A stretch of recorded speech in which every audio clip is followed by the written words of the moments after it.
안녕하세요. 현금을 지켜야 된다. 현금만이 앞으로 우리 시대의 살 길이다. 라는 얘기를 좀 하고 싶어서요. 예. 현금이 목숨줄이다. 뭐 앞으로는 뭐 연체가 되게 폭증하고 이러면은 그 대출하는 사람들이 아마 대금 올라갈 가능성이 큽니다. 예. 왜냐? 예. 우리가 이런 거죠. 예를 들어서 만약에 이자를 200만 원을 내야 되는 게 있었어요. 근데 그 이자에 뭐 원금이 예를 들어서 만약에 3억이었다고 치자고요.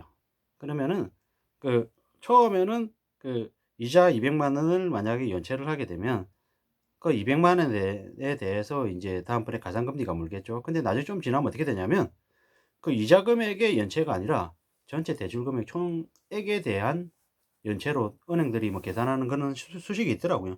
그런 걸로 이용해 가지고 연체가 여러 번 되면 되게 큰 이제 부담을 해야 되고, 연체가 몇 번 있으면 사실상 은행에게 자기가 가지고 있는 부동산을 빼앗긴다라고 봐도 무방하다라는 거죠.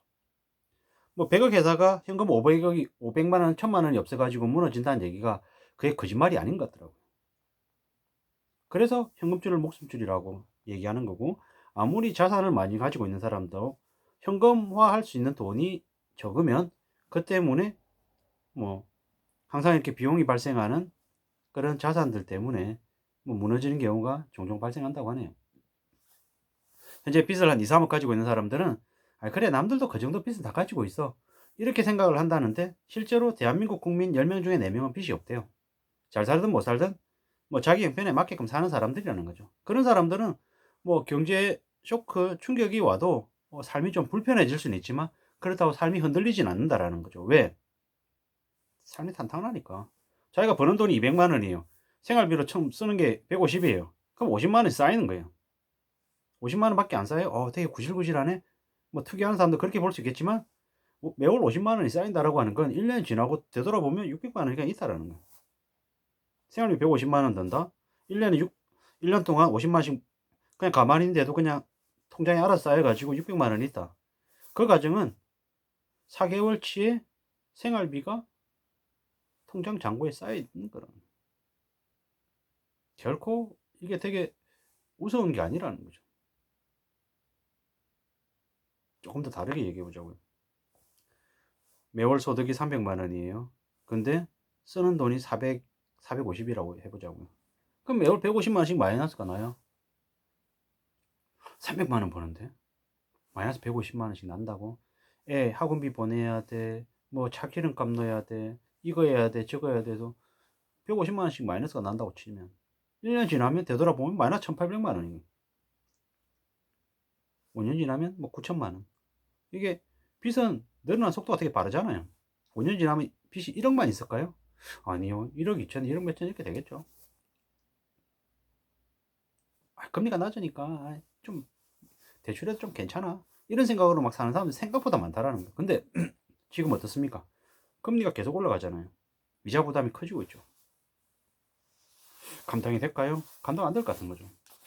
지금 뭐 미국이 뭡니까? 미국이 3월달에 기준금리 0.5% 한 방에 올린다라는 그런 얘기들도 막 있고, 그럴 것 같다라는 그런 느낌도 되게 많이 드는 게 지금 요즘인데, 되게 살벌하죠. 심각하죠. 심상치 않죠. 이런 모습들이 좀 더 강해지면 어떨까요? 어떻게 될까요? 작살나는 거죠. 빚을 낸 사람들, 대출한 사람들이 앞으로 해야 될 모습들은 딱 정해져 있습니다. 주된 직장에서 일하고 퇴근하고 오면 재빨리 옷 갈아입고 두 번째 직장으로 출근하는 거예요. 그게 배달이 됐건, 물센터에 가서 야간 알바를 하는 게 됐건, 투잡이 당연해지는 거죠. 주말 되면, 주말에 또 못 쉽니다. 주말에 또 일하러 가야죠. 그렇게 해가지고, 한 두세 가지 일을 해서 이자 갚고 생활비 하면서 허덕이면서 할 거예요. 집에 맞벌이 한다 그러면 뭐 아내도 똑같이 그렇게 허덕이면서 살아야죠. 둘이 합쳐가지고 악착같이 벌 수 있는 한 최대한 벌어야 어떻게 된다? 겨우 빚을 갚아가면서 하루하루 한 달 한 달 살아간다. 이런 모습이 이제 될 거라는 거죠. 앞으로는 뭐 현금이 이제 현금 있는 사람이 왕, 현금 있는 사람이 이제 최대한 많이 대우받는 그런 시대가 이제 되는 거죠. 지금 당장 은행에도 이제 돈이 없잖아요. 출금하겠다고, 몇 천만 원 출금하겠다고 하면은 은행 창구에서 뛰어나온다고 할 정도라잖아요. 왜? 은행에 돈이 없으니까. 제가 앞전에 은행에 동전을 이렇게 바꾸겠다라고 이렇게 갔던 적이 한 번 있었거든요. 동전이 얼마 없어요. 저는 이제 한 20만 원씩 바꾸고 싶었는데 20만 원 택도 없고요. 10만 원치를 못 바꿨어요, 동전을. 그 지점에. 실제 동전을 사용 안 해서 그렇기도 하지만 뭐 이제 점점 더 이렇게 줄여가는 느낌이더라고요. 음. 앞으로 빚을 4억 빌렸습니다. 5억을 빌렸습니다. 나중에 몇 년 지난 다음에 1억, 1억 5천 일시에 상환하세요. 요거 받으면 어떻게 될까요? 그런 일이 절대 일어나지 않을까요? 일어날 수 있죠. 자산 가격이 떨어지면 그 담보 가치 이제 재산 증하면 이미 대출해 줬던 금액이 과도하다고 생각하면 은행에서는 당연히 일부 상환 요구를 합니다. 그러면 그 감당 못하면 또 은행에서 요구하는 가산금리 물어야 되는 거죠. 살려달라고 손 비벼도 은행이 봐줄까요? 안 봐주죠. 자기들은 딱그 규정에 따라서는 움직일걸요.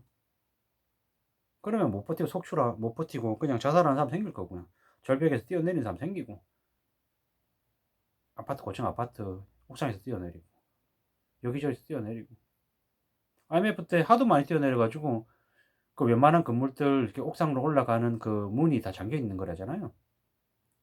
저기 지하철 선로에 그 안전 그 지하철이 이렇게 멈췄을 때만 열리고 닫히고 하는 그 가림막도 생긴 게 IMF 이후에 자살자가 너무 많아가지고 그게 생긴 거라잖아요. 왜? 그 뭡니까? 그 지하철 그렇게 운전하는 운전기사들의 그 트라우마가 너무 심해서 사람들 뛰어내리고 막 죽으니까 쇼크 먹잖아요. 그런 게 너무 심해가지고 그것 때문에 그렇게 만들어진 거라고 하네요. 그때 같은 일이 앞으로 없을까요? 또 있겠죠. 초양극화돼서 뭐 정말로 잘 사는 부자들 그래들의 삶은 사실 우리 같은 저같이 이렇게 되게 못 사는 사람들이 눈에 안 보이죠. 그냥 이 세상에 존재하지 않는 사람하고 똑같은 거예요. 근데 이제 우리 주변에 앞에 보일 사람들은 몰락하고 자빠지고 힘들어하고 괴로워하고 고통 속에 사는 사람들이 속출할 거기 때문에 되게 두려워할 것 같아요. 저도 많이 겁내하며 살 것 같아요. 이미 저는 지금도 겁나는데요. 무서운데요. 뭐 각종 기관 보고서들 이렇게 읽다 보면 그냥 섬뜩섬뜩해지는 거죠. 어떻게 살아야 되지? 뭐 어떤 마음이어야 되지? 되게 절박함이나 두려움이나 겁나는 게 되게 많은데 아직도 이렇게 유튜브 같은 거 보면은 혹은 이렇게 다른 쪽에 있는 사람들 하는 얘기 들으면 와 대단하다. 어떻게 저렇게 강심장으로 살지? 세게 매를 안 맞아봐서 그런가? 몰락 안 해봐서 그런가? 이런 생각들이 별로 그냥 많이 드는 거죠. 저처럼 이렇게 여러 번 이렇게 자빠져 보고 무너졌는데도 아직 정신 못 차리고 있는 사람도 있는 거 보면 그런 걸 아예 경험해보지 않은 사람들은 충분히 그렇게 탐욕과 욕심과 재테크에 빠져 있을 수 있겠다는 생각이 들죠. 제가 아주 크게 여러 번 이렇게 두드려 맞고 무너져 봤는데도 지금도 가끔씩 이렇게 저도 모르게 이 안에서 막 끌어오르거든요. 욕심이, 욕망이. 그런 거 보면, 나란 인간이 왜 이렇지? 기가 왜 이렇게 얇지? 이거밖에 안 되나? 그동안 이렇게 엄청 많이 두드려 맞았는데도 왜 이러지? 이런 생각이 드는 거 보면, 제 안에도 이 그 탐욕과 욕심 그 DNA가 강했나 봅니다. 그러니까 지금도 있지. 이런 생각이 드는 거죠. 되게 두렵고 무서운 세상을 이제 살고 있는 것 같습니다. 앞으로 어떻게 살아야 되지? 어떤 마음을 먹어야 되지? 어떻게 지내야 될까? 뭐 별의별 생각들 다 하는데요. 쉽지 않습니다. 쉽지 않습니다. 정말 쉽지 않고 되게 녹록지 않은 상황입니다, 지금. 현금줄을 목숨줄로, 현금을 목숨이라고 생각하고 정말 진지하게 살아야 됩니다. 안 그러면 못 사는 세상이에요, 이제. 쓸 돈을 손에 쥐고 있어야지 마음이 든든해집니다. 안 그러면 언제든지 넘어질 수 있습니다. 뭐든지 할 수 있습니다. 긴급한 순간이 올 때 현금이 있어야지만이 이 자본주의 사회에서 대처할 수 있습니다. 쓸 돈이 없으면 일상이 힘들어지는 걸로 끝나는 게 아니고 빌려야 되잖아요. 빌리면 그 빌려준 사람한테 고개 숙여야 되고 눈치 봐야 되고 끌려다닐 수밖에 없는 거죠. 우리 미래를 위해서, 우리 가족을 위해서 현금이 꼭 있어야 된다. 그리고 최대한 오래오래 일하면서 현금을 쌓아둬야 된다. 그 일이 직장인이 됐건 뭐 자영업, 생업이 됐건 뭐가 됐든 오래오래 버틸 수 있는 일, 그리고 오래오래 하면서 꾸준히 현금을 만들어낼 수 있어야 된다는 거예요. 그리고 그 버는 돈보다 쓰는 돈이 적으면은 그래 살아갈 수 있습니다. 버는 돈이 많든 적든 간에. 그렇게 생각하고 움직여야겠다. 기가 얇아가지고 한 방에 큰 돈 벌겠다는 그런 욕심을 부리는 순간 무너지기 쉽다. 어떻게든 내가 가지고 있는 이 돈을 잘 지켜야 된다라는 생각을 좀 더 많이 해야겠습니다. 제가 제 자신한테 계속 하는 얘기입니다. 정신 차려야 돼. 3억 5억 쉽게 버는 이 생각을 지금도 하고 있는 거죠. 미친 거죠. 왜 이러지? 왜 이런 생각을 계속 할까? 반성하고 또 반성하는데 솔직히 잘 안 됩니다. 어떻게 살아야 될까? 어떤 마음을 먹어야 될까? 계속 이렇게 제 자신한테 자꾸 독려하기도 하고 혼내기도 하는데도 이렇게 안 박히고 이렇게 잘 안 잡힙니다. 마음이. 정신 더 차려야 되는데요. 인내심을 갖고 끈기 있게 이렇게 잘 살기 위해서는 정말로 좋은 사람들을 만나야 됩니다. 좋은 사람들이 얘기에 귀 기울여야 됩니다. 사기꾼들 얘기 말고요. 힘들고 어렵고 되게 바닥으로 떨어져 있긴 하지만 그럼에도 불구하고 묵묵히 성실하게 사는 사람들의 모습을 보고 기감을 얻고 흉내 내려고 했어야 됩니다. 절대로 쉽지 않습니다. 지금 현재 세상 사는 게 자기 자신과 가족을 지킬 수 있는 힘을 갖춰야 됩니다. 자본주의 사회에서 그 힘은 다름 아닌 현금에서 나옵니다. 욕심을 경계하고 나의 오만을 멀리 해야 됩니다. 내가 조금 더 나은 존재가 되기 위해서 날마다 반성하고 조금 더 공부해야 됩니다. 그래야지만이 내가 나은 삶을 살 수 있습니다. 그런 마음을 항상 지내야 됩니다. 사는 게 힘들다고 놔버릴 수 없잖아요. 포기하는 순간 인생이 끝나는 거잖아요. 사악한 악마들, 악인들, 사기꾼들이 너무 많습니다. 엮이지 않도록 항상 조심해야 되고요. 멀리 해야 되고 경계심 가져야 됩니다. 언제든지 내 뒤통수를 치고 나를 사기 쳐먹으려고 하는 사람들이 있다. 가장 가까이에 있는 네가 나의 적이 될 수 있다. 라는 마음을 항상 의심하고 또 의심해야 됩니다. 세상에 무수히 많은 사람들이 배신당하고 뒤통수 맞습니다. 사람들이 등을 돌립니다. 그럴 때 나를 지킬 수 있는, 우리 가족을 지킬 수 있는 힘은 뭐다? 현금이다. 우리 가족의 일상을, 나의 일상을 유지해 갈 수 있게끔 만들어주는 게 돈이다. 그 돈을 위해서 돈의 노예가 되지 말고 돈의 주인이 될 수 있게끔 애를 써야겠다. 매사에 좀 즐거움을 느끼고 희열과 흥미를 가지고 조금 더 열심히, 조금 더 성실하게 살겠다라고 각오해야겠다라는 거예요. 그런 마음을 가지고 지금 이 순간도 어떻게 하면 내가 가지고 있는 재능을 조금 더 키워나갈 수 있을까? 더 잘 살 수 있을까에 궁리를 좀 하는 게 좋을 것 같습니다. 그렇게 지내겠습니다. 그런 각오를 가져야겠습니다. 그런 마음으로 하루하루를 지낼 작정입니다.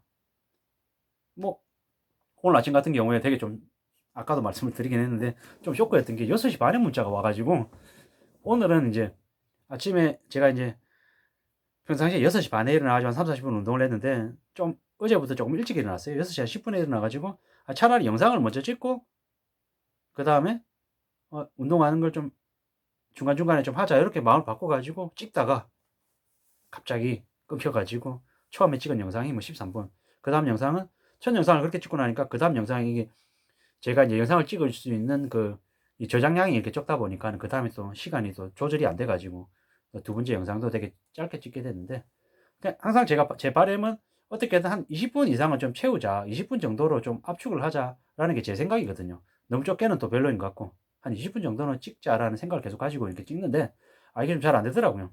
이런 걸 보면 별거 아닌 이런 거지만 이런 것들조차도 내가 원하는 데 뜻대로 잘 안 되더라. 그래서 어떻게 해야 돼요? 내가 좀 맞춰 나가고 내가 좀 기다리려면 나한테 시간이 좀 더 필요하더라. 이런 생각들을 이제 계속 갖게 되는 거죠. 제가 영상을 20분짜리 두 개면 40분이잖아요. 특히나 아침에 이제 40분짜리의 영상을 이제 찍으려고 하면 20분짜리 두 개를 찍으려고 하면 실제로 희한한 게 소요되는 시간이 기다리는 시간, 올리는 시간 어쩌고 저쩌고 이러면 한 1시간, 1시간 반 걸리더라고요. 시간이 두 배가 소요가 되더라고요. 이것저것 보는 것들도 걸리고 계속 말씀드리지만 이런 거 보면 내가 이렇게 노력한 만큼 이렇게 내가 100을 투자해서 100을 얻는 게 없더라고요. 100을 투자해야 20, 30, 10 이렇게 얻는 거더라고요. 그게 세상 이치 같아요. 그리고 지금 이렇게 고생하고 힘들고 어려워하는 이게 항상 내 안에 쌓이는 거다 없어지는 거 아니다라고 생각하면 또 괜찮겠다라는 거예요. 원래 뭐든 처음 하면 힘들잖아요. 어렵잖아요. 근데 두 번, 세 번 계속 하다 보면 뭐가 생깁니까? 요령. 시행착오 끝에 나름의 좀 더 잘할 수 있는 그런 노하우가 생기는 거죠. 그러면 이제 그 다음에 또 나아지잖아요. 괜찮아지잖아요. 유튜브도 그렇더라고요. 처음에는 되게 힘들었거든요. 처음 영상 찍을 때 몇 번을 끄탁했다 끄탁했다 인사 한 번 하는데도 인사하고 난 다음에 뭐 인상 보고 이거 여러 가지 신경 쓰다 보니까 안 되더라고요. 이걸 편집을 해 볼까? 야, 편집하면 일 주일에 한 번 올리는 것도 내 자신이 없는 거예요. 그러다가 마음 바꿨죠. 그냥 올려. 그냥 해. 하고 아니면 정말 창피하다 싶으면 지우면 되지. 이런 마음으로 했죠. 근데 어떻게 하다 보니까는 벌써 한 5개월째 지금 하고 있고, 뭐 구독자 수가 벌써 224명이고, 나름 저는 이제 되게 뿌듯하죠. 남들이 봤을 때는 야, 고작 그거밖에 안 돼라고 폄하해서 얘기할 수 있겠지만, 저한테는 되게 큰 성과죠. 뿌듯하고, 감사하고, 고맙고. 이게 이제 제 이제 생활의 이제 원동력이 됐거든요. 활력이 됐거든요. 감사하고 고마운 게 됐죠. 그래서 이제 저는 이제 더 열심히 이제 살아야겠다 생각도 하고, 더 뿌듯하죠. 뭐냐? 유튜브를 활발하게 이렇게 찍기 전까지만 해도 제가 어땠냐면, 좀 부정적인 생각, 그리고 좀 짜증, 답답함, 원망, 남한테 이렇게 싫은 소리하고, 원망하고, 짜증 부리고 하는 이런 게 되게 심했거든요. 근데 유튜브를 이제 이렇게 하다 보니까 조금씩 바뀌고 있는 건 뭐냐면, 다른 분들의 유튜브 영상을 예전보다는 조금 더 깊이 있게 들여다보는 거죠. 좀 더 진지하게. 그리고 그분들이 찍은 영상의 이야기들 중에서 뭔가 좀 캐치하려고 좀 하는 그런 좀 집중하려는 그런 생각들이 들었고, 저는 저대로 또 블로그 글들도 좀 쓰고, 다른 뉴스 같은 것도 조금 더 신중하게 조금 더 깊이 있게 들여다보려고 하는 그런 모습도 생겼고, 여러 가지 이런 이제 저한테 이렇게 좋아지는 것들이 많더라고요. 물론, 체력이 좀 많이 소모되긴 해요, 사실. 이게 그냥 말하는 게 별거 아니라고 생각했는데, 하니까 이게 기가 좀 빨리는 것 같은 느낌? 제 기를 이제 쏟아부어서 이렇게 찍는 거더라고요. 그런 것들도 좀 배우기도 하고. 그리고 이제 쓸데없는 잡념, 잡생각, 고민, 이런 것들은 사실 좀 줄었어요. 왜? 그러고 할 시간이 없는 거죠. 여기 좀 더 집중하게 되니까.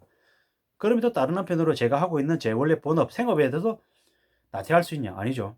이렇게 내가 시간을 들여가지고 하는데, 그럼 나머지 시간도 성실하게 살아야겠다는 생각들도 더 하게 되는 거죠. 이게 선순환인 것 같아요. 고맙죠. 감사하죠.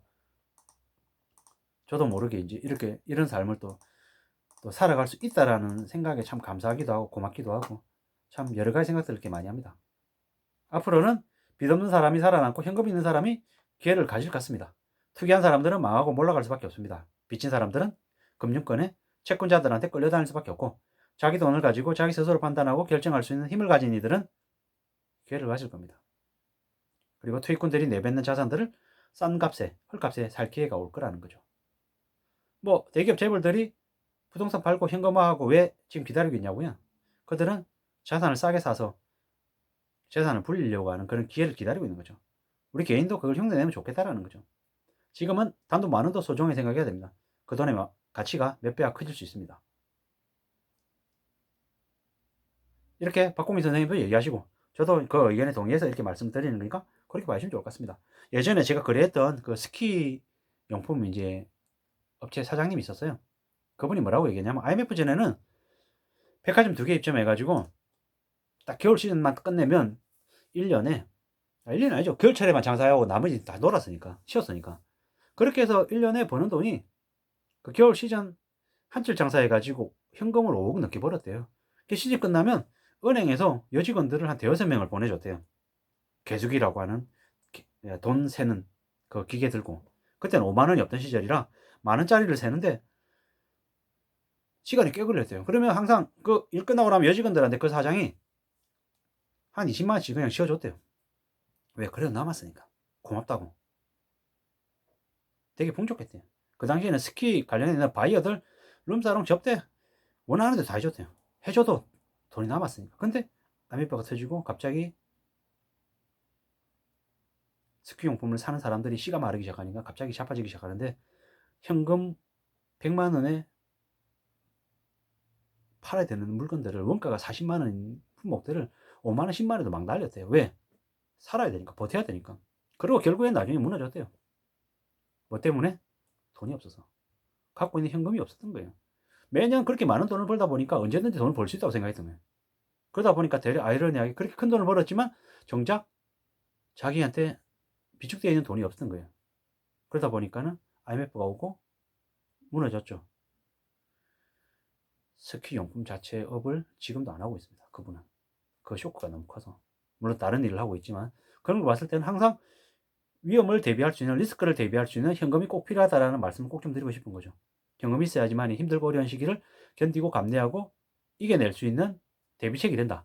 그런 얘기를 꼭 드리고 싶었고요. 현금이 없으면 미치게 돼 가지고 빚의 무게에 짓눌리게 되면 공황에 빠집니다. 정신공황에 빠지고 충격에 빠져 가지고 헤어나지 못합니다. 정상인의 삶으로 되돌아오기가 정말 어렵다라는 말씀을 드리고 싶고요. 어떻게든 빠져나올 수 있으면 다행인데 그렇지 못한 사람이 대부분일 거고, 그들이 몰락하고 자살하고 뛰어내리면서 우리 사회에 큰 교훈이 될 것 같다라는 게 제 생각입니다. 그러고 나면 그들이 몰락하고 나면 아마 대한민국 사회가 사회 인식이나 분위기들이 아마 대거 바뀔 거죠.